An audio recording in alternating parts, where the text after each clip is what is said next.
এমনভাবে সাউন্ড বাড়াইছে কথাই বলা যায় না। আর কি যে মাইক ফিট করছে,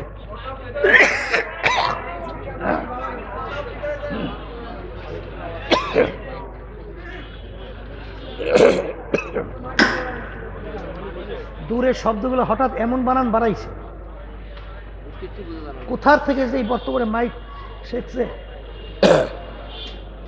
মধ্যম আওয়াজ রাখ, মধ্যম আওয়াজ। দূরের শব্দ এবং মাঠের শব্দগুলা একটা আর একটা শব্দের সাথে বাড়ি খায়। কি মাইক ফিট করছে? মাত্র আর দুইটা সুন্দর হরেন দিলি, কত সুন্দর শব্দ হইতো। এটা এত কমাইছো কাবার?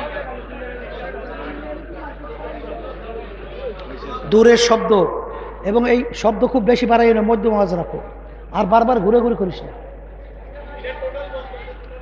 এগুলো সব বন্ধই করে রাখছে। এটা বন্ধ করে রাখছো ভাই। এই মাইক আনছে কেটা? এই মাইক আনছে কেটা? কথা যে শোনেন এগুলো আনছে কেটা? বয়ানই করতে দেয় না।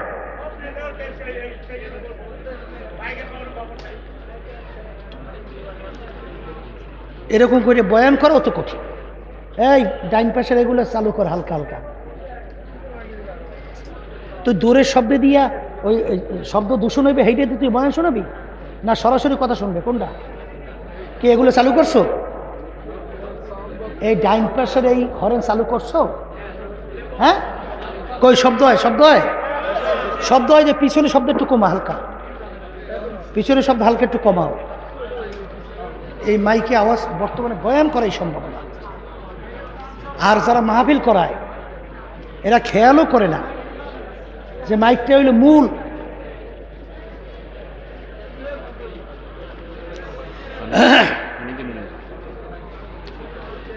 আল্লাহু আকবার।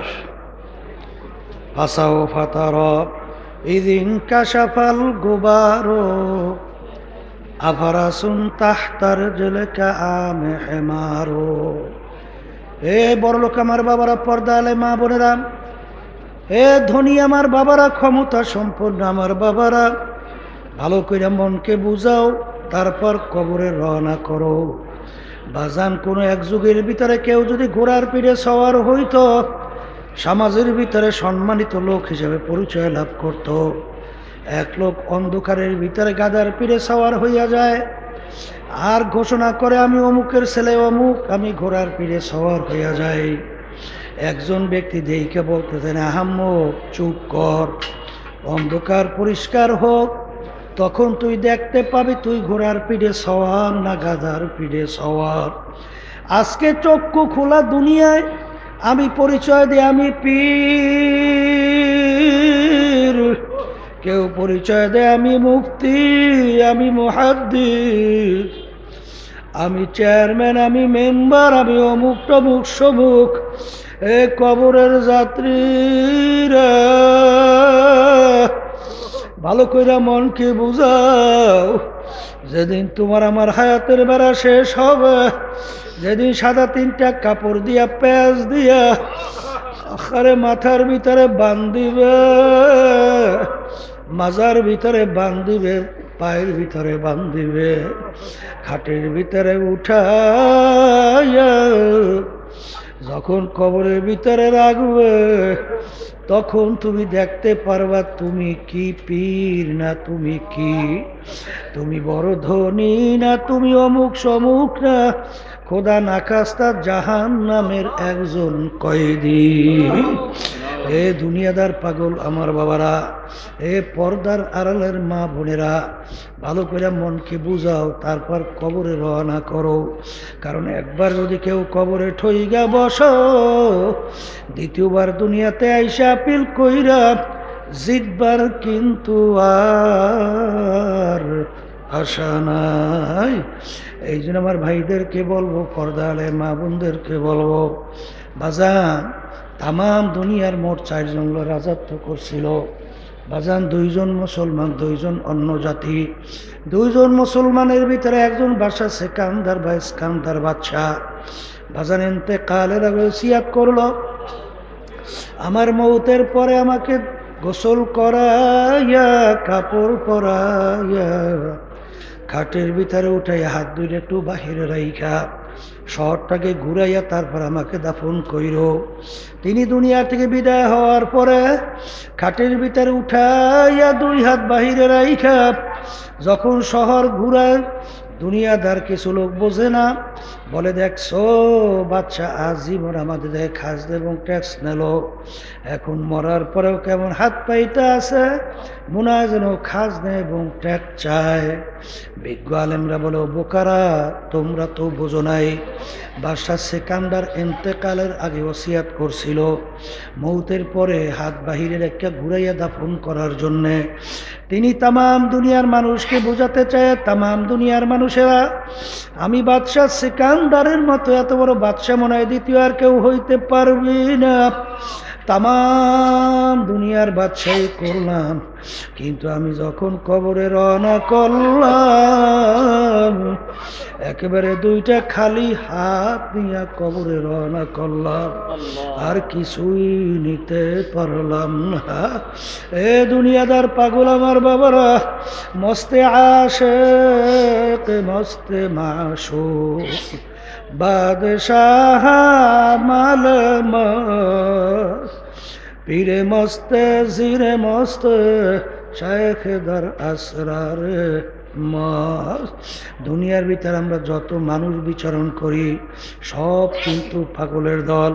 কেউ বা টাকা পয়সা বেশি কামাই করার জন্যে পাগল, কেউ বা সুন্দরী মেয়ে বিবাহ করার জন্যে পাগল, কেউ বা সম্মানিত হওয়ার জন্যে পাগল, কেউ বা বড় অফিসার হওয়ার জন্যে পাগল, কেউ বা পীর মুফতি মহাদ্দেশ হওয়ার জন্যে পাগল, বাজান কেউ বা আল্লাহু আকবার মেম্বার চেয়ারম্যান এমপি মিনিস্টার হওয়ার জন্যে পাগল। আর একদল মানুষ দুনিয়ায় বিচারণ করে, তারাও কিন্তু একদল পাগল, তারা কিন্তু আমার মাওলার পাগল। এ দুনিয়াদার পাগল আমার বাবারা, যারা দুনিয়ার পাগল হইছ মাঝে মাঝে একটু চক্ষু বন্ধ করো, মোরাকাবা করো, চিন্তা করো। এই চিন্তা করবেও কিন্তু যারা মানুষ, আমি কোথায় ছিলাম, আখারে কোথায় আছি, কোথায় রওনা করলাম, এই চিন্তা করার শক্তি কিন্তু দান করছে আমার মালিক মানুষের মধ্যে। এই দুনিয়াদার পাগল শুই না রাখো বাজান, তোমাদের সঙ্গে আমাদের কোনো ঝগড়া মারামারি কাটাকাটি কিছুই নাই। এখনো কোরআনুল কারীম আমাদের মাঝে আছে না নাই বাজান? কোরআনুল কারীমের ভিতরে এখনো চ্যালেঞ্জের আয়াত আছে না নাই? এ তামাম দুনিয়ার সমস্ত মানুষ, সমস্ত মাখলুকাত একত্রিত হও, সবাই মিলে যদি কোরআনুল কারীমের ভিতরে একটা ভুল বের করতে পারো, আমি আমার বাজানদেরকে বলবো, আমি আপনাদের কাছে পরিষ্কার ঘোষণা করে গেলাম, আমি আর নামাজ পড়বো না, রোজা রাখবো না, পর্দা করবো না, হারাম হালাল তমিজ করে খাবো চলবো না, আহারে আমিও দাড়ি রাখবো না। আহারে বাজান ভালো করে চিন্তা ভাবনা কইরা দেখছি, কোরআনুল কারীম কিন্তু সত্য। আরে কবরের যাত্রীরা কোরআনুল কারীম যদি সত্য হয়, আমার মালিক বলছেন এক ওয়াক্ত নামাজ ফরজ, 5 ওয়াক্ত নামাজ পড়ব বলতে বলতে অন্য ওয়াক্ত এসে গেছে। কেউ যদি ইচ্ছা করে এক ওয়াক্তে নামাজ অন্য ওয়াক্তে নিয়ে কাজা কইরা পড়ে, এই অপরাধের জন্য দুনিয়া আখিরাতের সময় হিসাব করার পরে দেখা গেল আল্লাহ আল্লাহ আমাকে আমাদের সবাইকে মাফ কইরা দেন। 2,88,00,000 বছর জাহান নামের আগুনের ভিতরে জ্বলতে হবে। আল্লাহ! আর বাজার জাহান নামের আগুনের তেজ কেমন? এ মুসলমান যারা, তাদের কাছে আমাদের কথা, আল্লাহ রসুল সাল্লাল্লাহু আলাইহি ওয়াসাল্লাম বলেন, দুনিয়ার আগুনের চেয়ে 70 গুণ তেজের আগুন জাহান নামের আগুন। আপনি আমাকে আমাদের সবাইকে মাফ কইরা দেন। হে বড় লোক আমার বাবারা, হে আরাম প্রিয় আমার বাবারা, শৌখিন আমার বাবারা, হে মুসলমান আমার বাবারা, আজকে দুনিয়ার সাধারণ আগুনের ভিতরে 1 মিনিট আঙ্গুল রাখার শক্তি দুনিয়ার কোনো মানুষের নাই, কিন্তু ওই জাহান্নামের আগুনের ভিতরে কিভাবে জ্বলব চিন্তা ভাবনা কইরা তারপর কবরে রওনা করো। ওই জাহান্নামের আগুন সম্পর্কে আল্লাহ রাব্বুল আলামিন কোরআনুল কারীমের ভিতরে ঘোষণা দিয়েছেন, নারুল্লাহিল মুকাদাতুল্লাতী তাত্তালিউ আলাল আফইদা।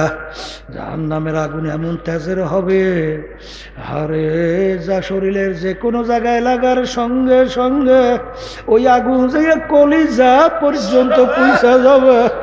আল্লাহ আপনি আমাকে আমাদের সবাইকে মাফ করে দিয়ে।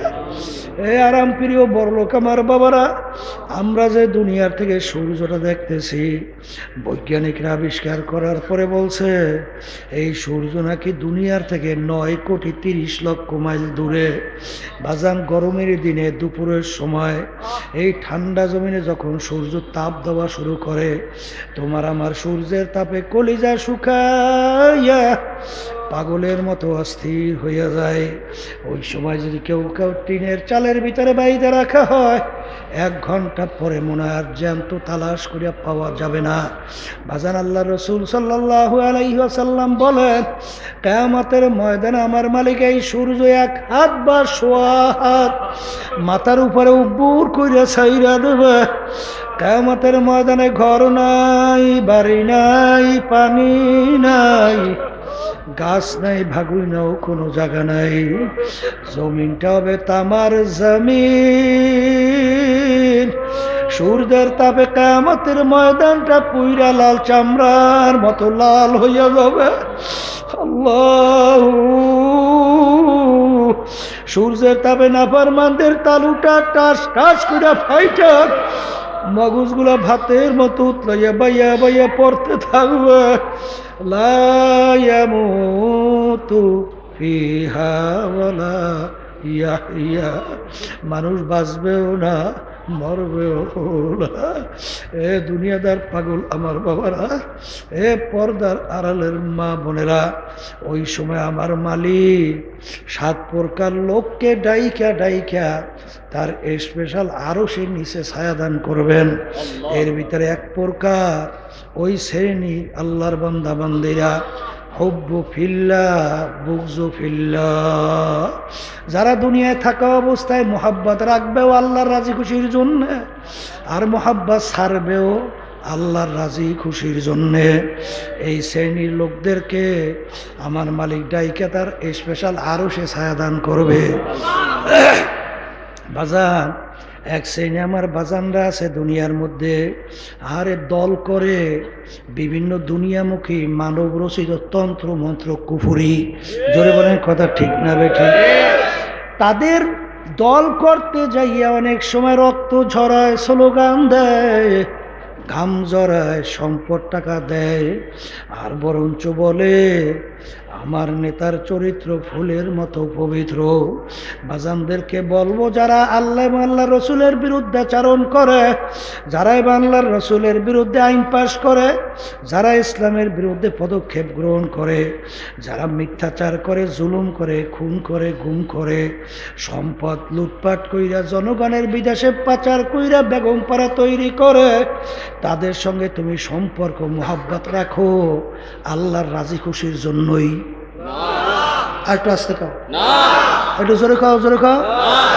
আল্লাহর রাজি খুশির জন্য?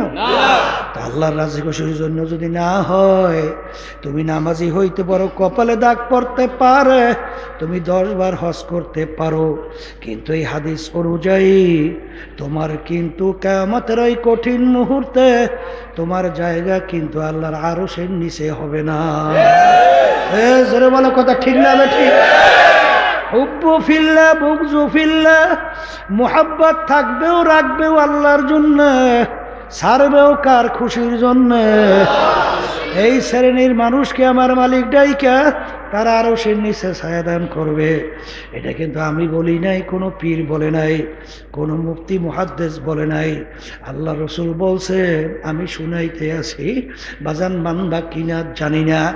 এ দুনিয়াদার পাগল আমার বাবারা, পর্দার আড়ালের মা বোনেরা, কিয়ামতের ওই কঠিন মুহূর্তে আল্লাহর হাবিব সাল্লাল্লাহু আলাইহি ওয়াসাল্লাম, আল্লাহু খামসিনা আলফা সানা, কিয়ামতের ময়দানে দাঁড়ায়া থাকা লাগবে 50,000 বছরের সময়। ওই সময় রৌদ্রের তাপে গলা শুকাইয়া পানির জন্য চিল্লাইবে। আল্লাহ হাবিব সাল্লাল্লাহু আলাইহি ওয়াসাল্লাম হাউজে কাউসারের পাশে ঝান্টা তুলবে, আয় আয় আমার উম্মতেরা, তোদেরকে এক গ্লাস হাউজে কাউসারে পানি পান করাবো।